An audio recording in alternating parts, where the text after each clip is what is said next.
আপনাকে রোদের ভিতরে আপনি ভোট দিতে এসে কেমন feel করতেছেন? আমার এটা প্রথম ভোট তো আসলে মানে আমি খুবই খুশি যে প্রথম ভোট দিতে পারতেছি। আপনি কেমন সুস্থ ফিল করতেছেন? একটু গরম লাগতেছে, এখানে উপরে কিছু নাই, দাঁড়ায় আছে অনেকক্ষণ ধরে। জি জি। আসসালামু আলাইকুম। আপনারা দেখছেন এখন সংবাদ 24, সাথে আছি আমি অহনা। খুবই খুবই স্বস্তি ফিল করতেছি, এটা ফার্স্ট ভোট, সো অনেক এক্সাইটেড। রোদের ভিতরে পুরো শরীর নিয়ে সরকার যদি বুঝতো যে তাদের সরকার গঠন করাতে আমরা কতটা কষ্ট করতেছি, তাইলে সরকারটা খুব ভালো থাকতো।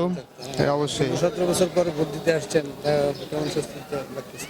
না না, খুব ভালো লাগতেছে, চারদিকে অনেক ঠান্ডা পরিবেশ, সো ফিলিং বেটার। জি। হলো মানে ভোটটা দিতে পারছি। অন্যবারের মতো অন্য কেউ দায়িত্ব নিয়ে আমাদের ভোটটা দিয়ে দেয় নাই বা পিছনে দাঁড়াই ছিল না।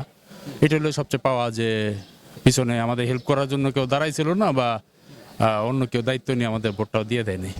ভোটটা দিতে পারছি, এটাই হলো গিয়া আমরা খুব প্লিজড, খুব আনন্দিত। মানে অন্তত এতটুকু আয়োজন যে সফল হয়েছে, এতটুকু আমরা খুশি। বিগত 17 বছরে তো ভোট কেন্দ্রে আসা মনে হয় সম্ভব হয় না। ওই যে আসছি, কিন্তু একবার তো দিতে পাই নাই, আসছে দেখলে কেউ একটা দায়িত্ব নিয়ে আমার ভোট দিয়ে দিছে। আরেকবার আসছিলাম, দেখলাম মানে ওই পিছনে একজন দায়িত্ব নিয়ে দাঁড়ায় আছে যে আমি কোন জায়গায় ভোট দিই দেখার জন্য, উনি দায়িত্বশীল ছিল। তো এইবার অন্তত এটা ছিল না আর কি, তো এই জন্য আমরা খুব খুশি। এখন প্রত্যাশা কি? প্রত্যাশা ভালো বাংলাদেশ, আগামী ভালো, আমরা না পারি অন্তত আমাদের সন্তানের জন্য ভালো হোক, এইটাই হলো প্রত্যাশা। কাছে আমরা হ্যাঁ, সন্তানের সাথে সবার জন্য যাতে ভবিষ্যৎ ফিচার ভবিষ্যতের জন্য ভালো হয়। আমাদের একটা তো অংশ সময় চলে গেছে, বিগত 17 বছর তো আমরা আমাদের সাফার করছি, অন্তত ভোটাধিকার দিতে পারে নাই।